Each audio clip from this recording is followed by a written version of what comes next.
اعوذ باللہ من الشیطان الرجیم، بسم اللہ الرحمن الرحیم۔ آپ تمام دیکھنے اور سننے والوں کو السلام علیکم۔ خادم حسین رضوی 1966 میں ضلع پنجاب کے شہر اٹک کے ایک گاؤں میں پیدا ہوئے، جو کہ ایک اسلامی عالم تھے۔ انہوں نے اپنے اسکول کی تعلیم اپنے گاؤں سے ہی حاصل کی اور 8 سال کی عمر میں دینی تعلیم کے لیے جیلم چلے گئے۔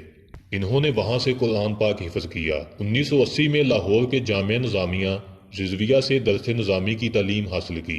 مزید معلوماتی ویڈیوز دیکھنے کے لیے ہمارا چینل سبسکرائب کریں اور ساتھ لگے گھنٹی کے بٹن کو لازمی دبائیں۔ وہ حافظ قرآن اور شیخ الحدیث تھے اور کافی سالوں تک لاہور داتا دربار کے قریب پیر مکی مسجد میں جمعہ کا خطبہ دیا۔ علامہ صاحب کے معذور ہونے کی وجہ 2009 میں گجرانوالہ کے قریب ان کا ہونے والا ایکسیڈنٹ تھا۔ اس حادثے کے بعد علامہ صاحب ویل چیئر تک محدود ہو گئے۔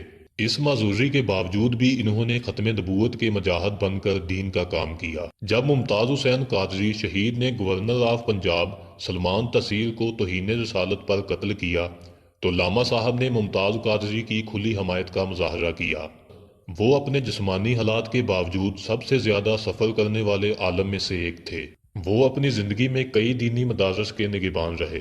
انہوں نے ستمبر 2017 میں تحریک لبیک پاکستان کی بنیاد رکھی۔ انہوں نے 1993 میں محکمہ پنجاب اوقاف میں ملازمت اختیار کی۔ علامہ صاحب نے اصل شہرت توہین رسالت میں ترمیم کے خلاف لگائے گئے دھرنے سے پائی۔ وفات کے کچھ دن پہلے بھی انہوں نے گستاخانہ خاکوں کے معاملے میں دھرنے کی قیادت کی۔ علامہ صاحب کا انتقال 19 نومبر 2020 کو شیخ زید ہاسپٹل میں ہوا۔ ان کے جنازے میں بے شمار لوگوں نے شرکت کی۔ ہماری دعا ہے کہ اللہ ہم سب کو اسی طرح دین کے راستے پہ چلنے کی توفیق دے، آمین۔